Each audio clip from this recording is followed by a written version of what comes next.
গতকাল ছিল আমার জন্মদিন। আর আমার জন্মদিনে আমার মেয়ে সারপ্রাইজ দিবে বলে অনেক রকম প্ল্যান করে রেখেছিল ওর বাবার সাথে। বাট জন্মদিনের সকালে ঘুম থেকে উঠেই দেখি ওর অনেক জ্বর। তারপরে আর কি সারাদিনে কিচ্ছু করতে পারেনি। শুধু বাবাকে বলে যে কেকটা অর্ডার দিয়েছিল সেটা এনেছে। আর আমার ভাই তো প্রতি বছরই আমার বার্থডেতে কেক নিয়ে আসে। এটাতে সারপ্রাইজের কিছু নাই। আমি জানিই ও আনবে একটা কেক। সেটা রাত হোক আর যাই হোক, সন্ধ্যের সময় ও এসেছে কেকটা নিয়ে। এই যে হ্যাপি বার্থডে টু আবু লেখা। তো আমার মেয়ের তখন অনেক জ্বর, ও শুয়েছিল। তো যেহেতু আমার ভাই বেশিক্ষণ থাকবে না বাসায়, এজন্য ওর সামনেই কেকটা কেটে ওকে একটু খাইয়ে দিয়ে দিলাম। তারপরে যখন রাত্রে ওষুধ-টষুধ খাওয়ানোর পরে মেয়েটার জ্বর একটু কমলো, তখন নিয়ে আসা হলো ওর বাবার অর্ডার করা কেকটা। মানে ও ওর বাবার সাথে মিলে এই কেকটা অর্ডার করে রেখেছিল। ওর ফুপ্পি নিয়ে এসে দিয়েছে। এই যে আনার পরে ও যখন একটু সুস্থ মতো লাগতেছিল, মানে সুস্থ তো হয়নি, আবার জ্বর এসেছিল।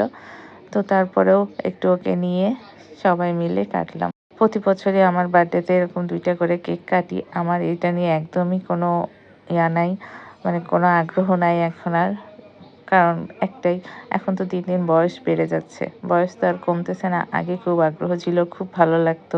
কেউ সারপ্রাইজ দিলে আরো ভালো লাগতো। বাট দিন, দিন মনে হচ্ছে বয়স বাড়তেছে আর এগুলা ভালো লাগতেছে না। স্বাভাবিক, বয়স বাড়ার সাথে, সাথে আর কিছু ভালো লাগে না।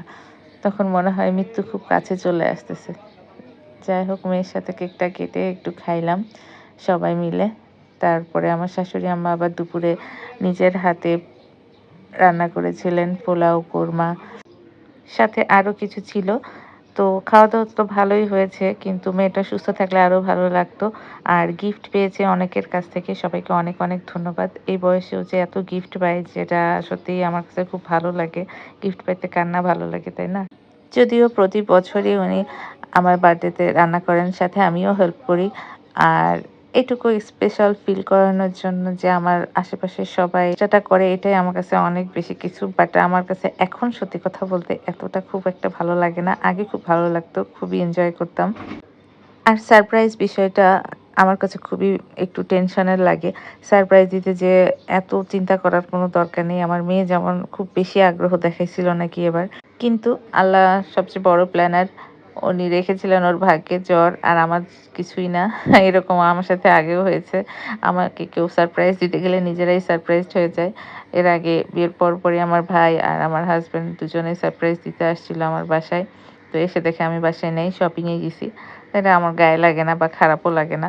বড় হয়ে গেছি, এখন আর এসব নিয়ে এত কিছু লাগে না। তারপরেও ভালো লাগে যে সবাই আমাকে এত ভালোবাসে। এটাই অনেক, সবার কাছে ভালোবাসা পাচ্ছি। আর এই যে এবার আমি আমার শাশুড়ি মায়ের দেয়া 3 পিসটা পরে ২ টা ছবি তুলে দিলাম। সবাই বলবেন কেমন হয়েছে। সবাই ভালো থাকবেন, দোয়া করবেন। আল্লাহ হাফেজ।